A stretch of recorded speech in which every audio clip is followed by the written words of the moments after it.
So ayan guys, tingnan natin, nilagyan ko ng karne ng baboy. Nag-slice up ko kasi mag-adobo yung misis ko yun.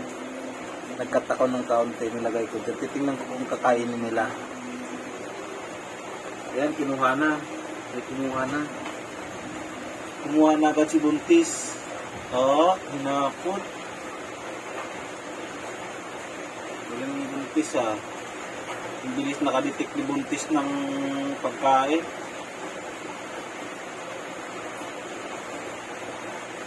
Yun na, kinain niya na.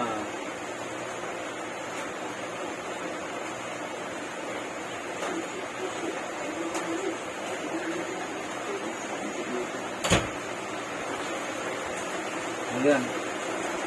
Kumain na siya. Ang iba hindi pa lumabas.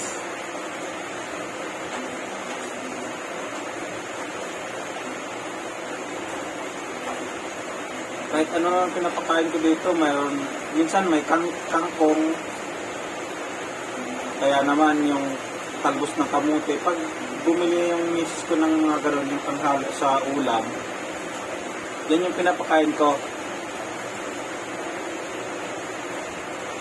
Yung mga tira-tirang dahon, yung nilalagay ko dyan. Kaya lang napansin ko, mabilis lang lumapot yung tubig kapag pabulok na yung dahon ng talbos ng kamote.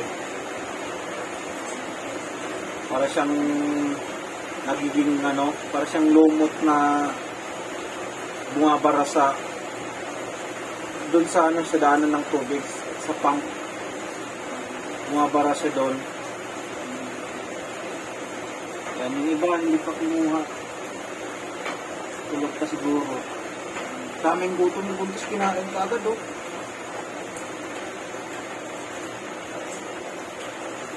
Ang galing kumain. Oh?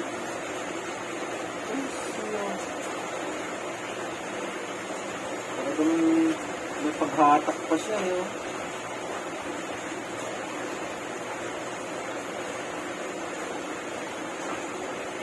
Ang galing niya kumain. Ayan, may nakapin siya.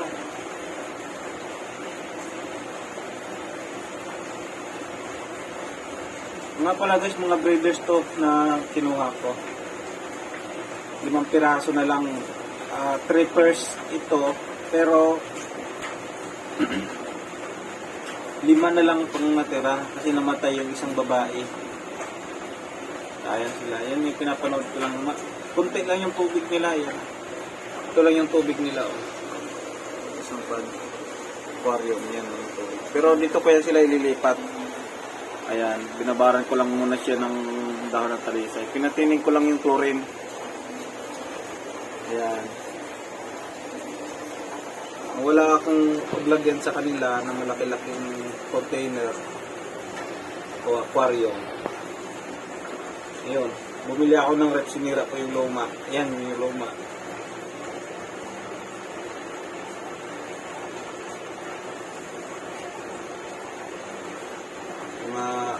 Sa isang araw siguro ililipat ko na yan sila.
Ang kain niya guys, oh.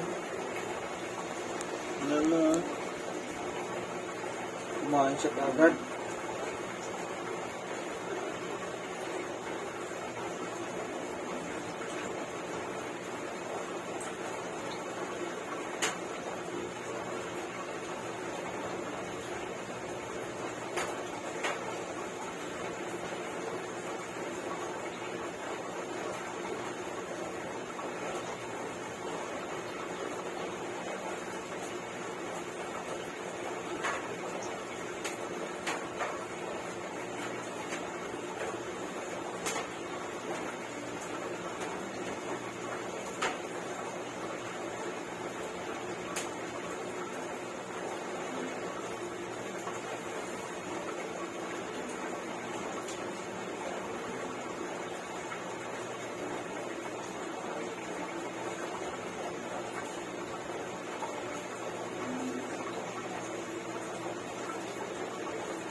Ayan yung setup natin guys. So, ayan.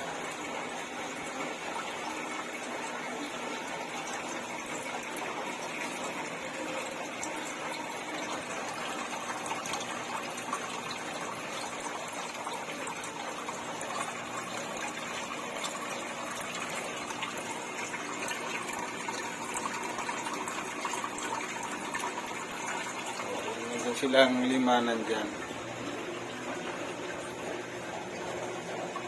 Ayan sila.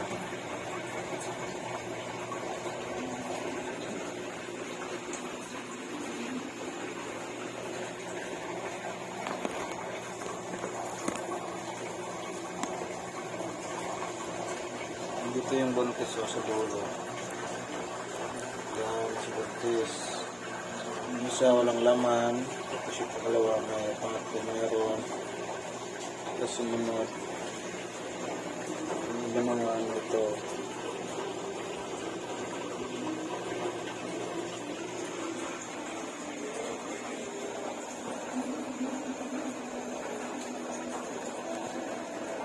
Tapos ito yung paglilipatan natin.